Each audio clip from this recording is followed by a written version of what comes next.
If you're looking to create, grow, and sustain your wealth, download and subscribe to the Pain Points of Wealth podcast at BeBullish.com with Bob, Ryan, and Chris Payne. It's your podcast for market insights, money tips, and real talk on the economy. Download and subscribe at BeBullish.com. This episode is brought to you by Indeed. Stop waiting around for the perfect candidate. Instead, use Indeed sponsored jobs to find the right people with the right skills fast. It's a simple way to make sure your listing is the first candidates see. According to Indeed data, sponsored jobs have 4 times more applicants than non-sponsored jobs. So go build your dream team today with Indeed. Get a $75 sponsored job credit at Indeed.com/podcast. Terms and conditions apply. The More Money Show with Steve Moore on the Red Apple Podcast Network. We're back, folks. This is the More Money Show. Earlier on the show, I mentioned the one of the greatest scandals in human history, the $16 trillion that was spent by the global climate change industrial complex that said they were going to change the temperature of the planet and stop hurricanes and all of these things, stop floods. Of course, none of that has happened. $16 trillion later, not million, $16 trillion later. And I had a number of people who have texted me and emailed me just in the last few minutes saying, look, think of all the amazing things that could have been done with $16 trillion to save money and to save lives and to make the world a better place.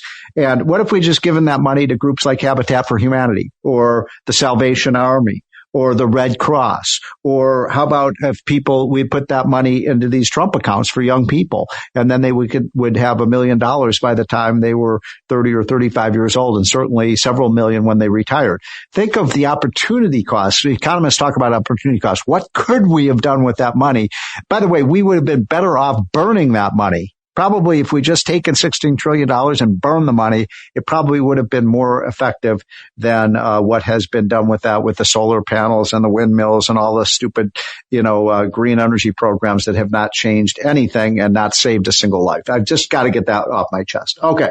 One of my favorite and regular guests on this show is Jay Jackson, and he's one of my favorites because every time he comes on, we get a great audience response because he is so fascinating to talk to. Jay Jackson is the CEO of Abacus Global Management and is a great company.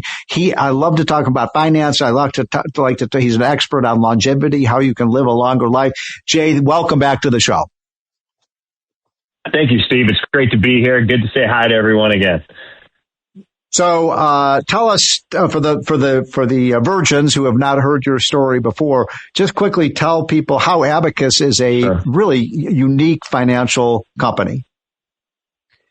Unique in the sense that we source, originate, and educate people that their life insurance policy, current market, every other personal asset they own, meaning life insurance was defined by the Supreme Court as personal property, which means you can sell it and transfer that right to a third party at whatever market price it is. When they pass away, it might be worth $1 million, assuming they have $1 million. However, in today's value, right, based upon what their age is, based upon what their health style is, it has a current value, which means it's kind of like a living benefit today. It's like an asset. It's an asset. Liquidity. Yeah, it's a true asset. And if people treated it that way, you talk about trillion, there's $14 trillion of life insurance in force, and 90% of it never pays a claim. Wow. That's a tragedy, right? And it's because people look at their policy not for themselves. They don't see it as an asset. They don't see it as personal property. Stop making payments. It's the equivalent of stop making payments, mortgage payments on your home, and then just walk away from it instead of trying to sell it. Yeah. So this is such an important point you're making, Jay, because, I have life insurance, and I bought life insurance 30 years ago when I was young and had young kids.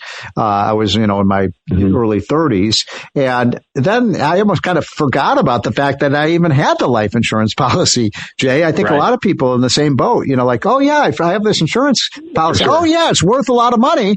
And I bet a lot of people never even claim the money from the insurance companies. So, when I just turned 66. I know my audience. We have a lot of people who listen to this show who are in the 60s, 70s, and early 80s.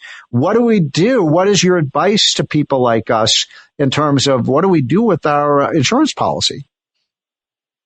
I think that when you think about insurance, right, when you initially took it out, it served a purpose because you were fearful. You wanted to make sure you had sufficient assets to cover your children. Right. And as you get older, those children have aged, right? So you don't need that maybe as much coverage or additional coverage that you might think. That's right. And the first mistake we make is that we think, we don't understand the contract. And the first rules of a contract are, how long are you going to be in that contract? And that's where the lifespan and the longevity really kicks in. You've got to do a truthful self-assessment as to what your health profile actually looks like. We aggregate all the medical files.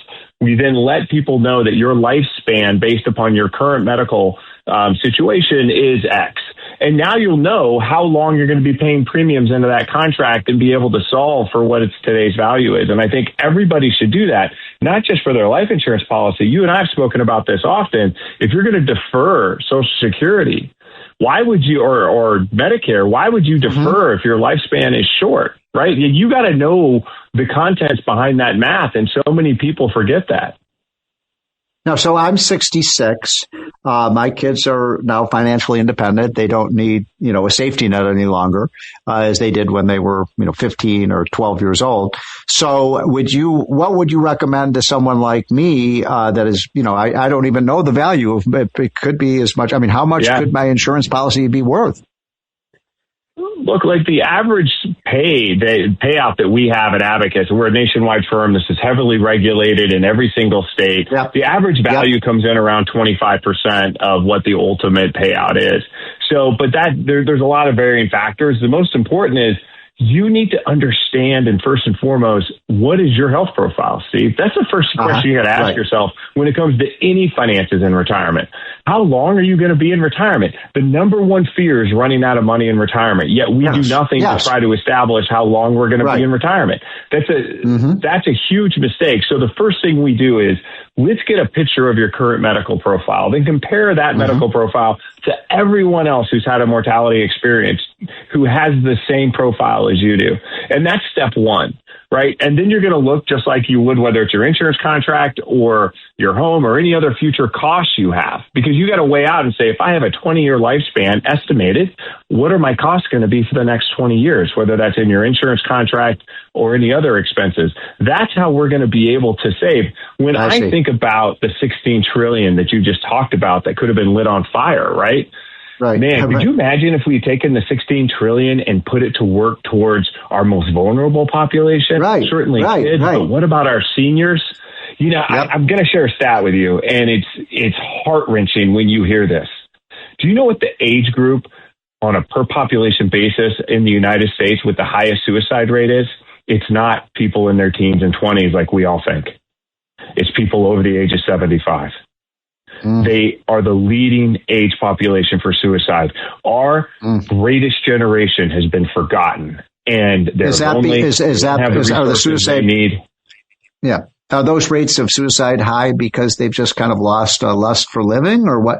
Why do you, or is it because they've run out of money? Or why do you think that we're seeing? It's actually happened to a neighbor of mine. He lost his wife, and shortly thereafter, unfortunately, took his own. This happens more often than you think. Loneliness, depression, mental health impact our seniors, and we do nothing about it. We don't talk to them about these kinds of things like, hey, getting outside really matters. Doing exercise really matters. Having community. You and I have talked about this on your show about learning a second language and establishing yourself as a traveler and somebody who gets involved in their community is a massive thing. I think that we can all do these little things, but man, if we put $16 trillion into education for our seniors, imagine what would have happened there, right? Like, it's with respect, punishing to me, and some of this is shocking. So with respect to Abacus, if someone contacts you all, what kind of service can you provide your clients?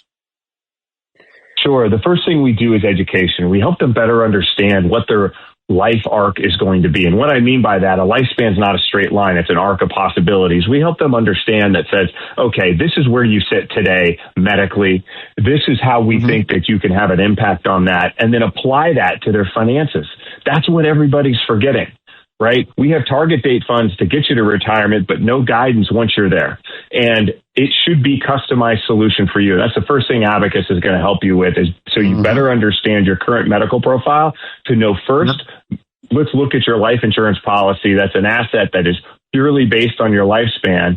Let's get a better understanding of what that current value is and then how that value can be extracted into other areas of your life. The average policy we buy is over $1.5 million. This isn't somebody who's struggling to make their next payments. Most of the time, it's just another piece of their estate plan. Right. Now, when people decide they want to cash out their their life insurance policy, someone like maybe me who's in my mid to late 60s, what is the average value of those? You gave a global value, but for the average person who's been paying in, say, since they were 25 years old, that policy has to be pretty valuable. Rural Americans deserve access to the best of what our country has to offer, especially health care. Across every state, every community, America's rural hospitals are the first line of defense, protecting our families, neighbors, and loved ones. No matter where you live, hospital care doesn't clock out. They're there 24 hours a day, 7 days a week, 365 days a year. Each year, America's over 5,000 hospitals care for millions of patients, providing 24/7 emergency care, delivering babies, cancer treatments, and other life-saving care that patients rely on. Behind every one of those patients are doctors, nurses, and caregivers working tirelessly to keep people healthy and safe. Hospitals are our community's lifelines. They employ our neighbors and keep our families healthy. But now, some in Congress are threatening access to care. Tell Congress, protect patient care to keep America strong. Don't cut rural health care. Rural Americans deserve access to the best our nation has to offer, especially when it comes to health care. Across every state and every community, America's rural hospitals are the first line of defense, protecting our families, neighbors, and loved ones. No matter where you live, hospital care doesn't clock out. They're there 24 hours a day, 7 days a week, 365 days a year. Each year, America's over 5,000 hospitals care for millions of patients, providing 24/7 emergency care, delivering babies, cancer treatments, and other life-saving care that patients rely on. Behind every one of those patients are doctors, nurses, and caregivers working tirelessly to keep people healthy and safe. Hospitals are our community's lifelines. They employ our neighbors and keep our families' health. But now, some in Congress are threatening access to care. Tell Congress, protect patient care to keep America strong. Don't cut rural health care. Rural Americans deserve access to the best our nation has to offer, especially when it comes to health care. Across every state and every community, America's rural hospitals are the first line of defense, protecting our families, neighbors, and loved ones. No matter where you live, hospital care doesn't clock out. They're there 24 hours a day, 7 days a week, 365 days a year. Each year, America's over 5,000 hospitals care for millions of patients, providing 24/7 emergency care, delivering babies, cancer treatments, and other life-saving care that patients rely on. Behind every one of those patients are doctors, nurses, and caregivers working tirelessly to keep people healthy and safe. Hospitals are our community's lifelines. They employ our neighbors and keep our families' health. But now, some in Congress are threatening access to care. Tell Congress, protect patient care to keep America strong. Don't cut rural health care. It is. It could range from, a few $100,000 to a few $1 million. We acquired a contract that was $100 million. We will pay out a $250 million in 25, $250 million back into the economy, right? We're all looking for ways that we can, when you have volatile markets like this, people are looking for liquidity and they forget that one of the most valuable assets they have for liquidity could be that insurance contract, and contacting Abacus would be a good place to start. So that's amazing because, I'm I'm not retired yet and I don't want to retire anytime soon. But when I do, I want to live a nice life in my retirement. I might want to get a house in Florida on the beaches of Palm Beach or something. And I don't have enough cash and saving to do that. But if I could maybe dig into my insurance, I might have the money to pay the down payment and to have a happy retirement. That's exactly right. It's an asset that people didn't realize they had was an actual asset, and they can use those capital funds. A good portion of the people that we work with, and by the way, a lot of times we're working with their children, right? Because they're working with their mom and dad in their 80s who have these excess costs, didn't realize there was value there. And so it provides a better lifestyle, right? And what I think, this goes back to what we talked about, this suicide rate. It's not just communication and mental health. Our seniors don't want to be a burden on someone else. Right. And it's causing them to do, the number one cause of elder abuse in the United States is self-harm. Mm-hmm. And it's because they don't want to be a burden. And some of that is financial. And for them to be able to just be educated and know that they've got avenues, right, through their policy and maybe other financial resources that they weren't aware of, we have to literally take a mission on this and educate people that certainly this option exists for them. So this is very good advice, Jay, and it is so important. And just in our last couple of minutes, one of the things that our audience loves is when you talk about how you can increase your longevity. What are your lifestyle habits that can put more years of your life on? So what are 2 or 3 of the best ones? We've talked about this before, but it bears repeating. For sure. When you think about the basics, right, the number one thing that can extend your lifespan is working out, physical training. Understand that you increase, you need to increase your muscle mass because you're decreasing at 2 to 3% per year. And when you think about GLP-1s, which a lot of people have gone on, you're going to end up with a society in their 80s that is much more frail because GLP-1, the side effect is decreasing muscle mass. You've got to get in the gym. When you go for a walk, carry weights.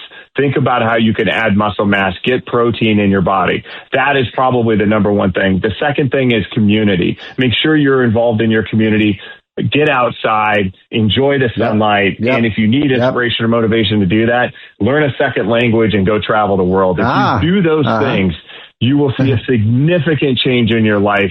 You'll see a significant change, not just in your lifespan. That's the end date. But that last decade, that decade of your 80s, you'll be functional. If your number one challenge number one cost you have is time, let's extend it. Yeah. So one quick thing, we got 90 seconds left. I've heard and read that the longer you work, the longer you live, and that retiring at an early age and not having anything to do can really cause people to become depressed. And so what do you think about people, continuing to work as they get older?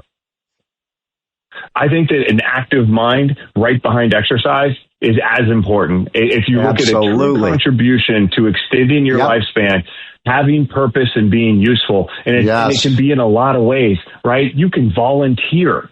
There are tons of young kids that would love mentorship from the senior community.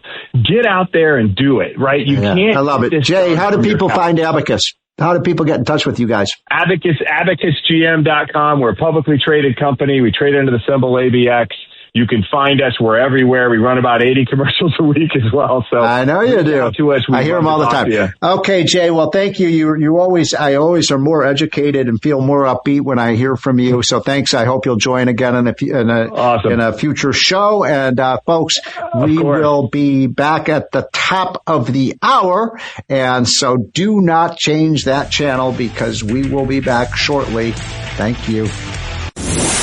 Thanks for listening to More Money with Steve Moore. You can hear More Money with Steve Moore Saturday afternoons at 1.